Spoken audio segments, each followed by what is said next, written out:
وہ جڑا الو دا پٹھا ہے وہ مرزا جی پتہ نہیں پلمبر جی کیا بلا ہے وہ میں سمجھتا تھا یہ صرف یہ تو پتر لگتا ہے میں کسی بچہ ہے یار. جب میں حیران ہو گیا یار ایسا یتیم العلم یزید الفکر نسل والاصل والعقل مطمئن انٹرنیشنل بے تو جیل دی.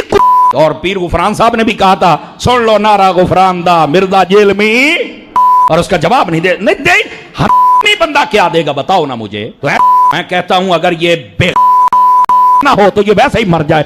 تجھے نہیں پتا ویسے بھی تو انجینئر ہے, رکشے کھول کے کس تیرا توکی نہیں بنتا ہے شعبے مولوی اسی 10 سال اسی پڑھے ہیں. داتا حضور کشف المعجوب میں لکھتے ہیں یہ فکرے ان کی زبان سے تب ادا ہوئے جب اس درخت کے نیچے تھے جس کے اوپر میں چڑھا ہوا تھا. آپ فرماتے خدا کی عزت و عظمت کی قسم پورا درخت, اس کی ٹہنیاں, اس کا تنا, اس کی جڑیں بھی سونے کی ہو گئی, سارا سارے سونے کا ہو گیا. حدیث پڑھ کے گمراہ ہو جائیں گے.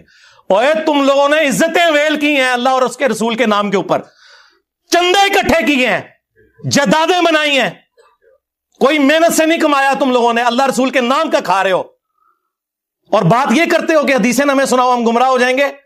عزتیں ویل کی اللہ اور اس کے رسول کے نام کے اوپر, سواریاں سوار کی مکے اور مدینے کی آوازیں لگا کر اور پھینک دی جا کے دیوبند میں اور بریلی میں.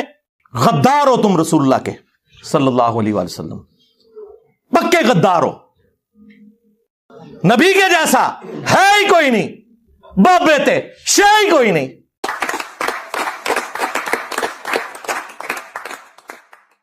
محمد علی مرزا ہمارے بزرگوں کے خلاف زہر اگل رہا ہے. سوشل میڈیا پہ لاکھوں لوگ اس کی ویڈیوز کو دیکھ رہے ہیں.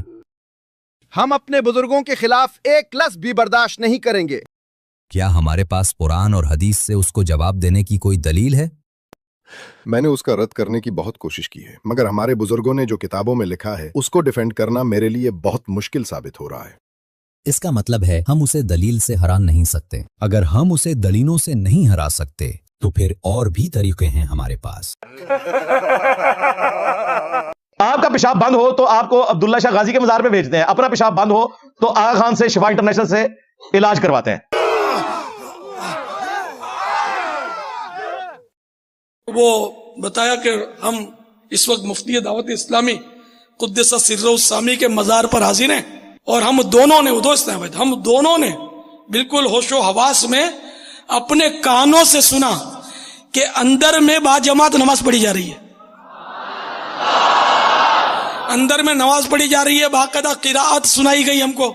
وہ ٹاپ آف دا لسٹ رسول اللہ کا نام لیتے ہیں. وہ کہتے ہیں ہمارے تو حضرت عیسیٰ پہلے ہی بتا کے گئے تھے. ایک تو وہ بڑا دجال آنا نا کانا, اس کو چھوڑ دیں. وہ کہتے ہیں حضرت عیسیٰ نے کہا تھا میرے بعد کئی ایک جھوٹے دعوے نبوت کرنے والے پیدا ہوں گے. انجیل میں جو وہ آیت ہے نا کہ قیامت تک دجال پیدا ہوں گے جو جھوٹے دعوے نبوت کریں گے, نعوذ باللہ. دجال کا ورڈ موجود ہے انجیل کے اندر. کرسچنز اگر ہمارے نبی علیہ السلام کو پیغمبر نہیں مانتے تو الٹیمیٹلی پھر وہ ان کو ایک جھوٹا انسان سمجھتے ہیں جس نے دعوے نبوت کیا, نعوذ باللہ من ذالک. یہ جب کافروں کے ریفرنس سے بھی آپ کو بات کریں تو کہتے ہیں انہیں کٹیاں نے. محمد علی مرزا نے نبی پاک کی گستاخی کی ہے, نبی پاک کو نعوذ باللہ جھوٹا کہا ہے. اس نے خود سے ایسا نہیں کہا, اس نے کہا تھا کہ عیسائی ایسا سمجھتے ہیں, نہ کہ وہ خود. اس نے نبی پاک کی توہین نہیں کی. ہاں میں جانتا ہوں اس نے توہین نہیں کی, مگر ہم کہیں گے کہ اس نے کی ہے. اب موقع ملا ہے اپنے بزرگوں کا بدلہ لینے کا.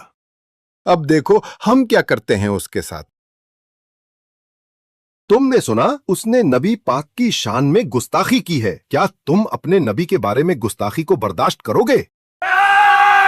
نہیں, کبھی نہیں. محمد علی مرزا گستاخ ہے, اس کو گرفتار کر کے 295 سی لگایا جائے.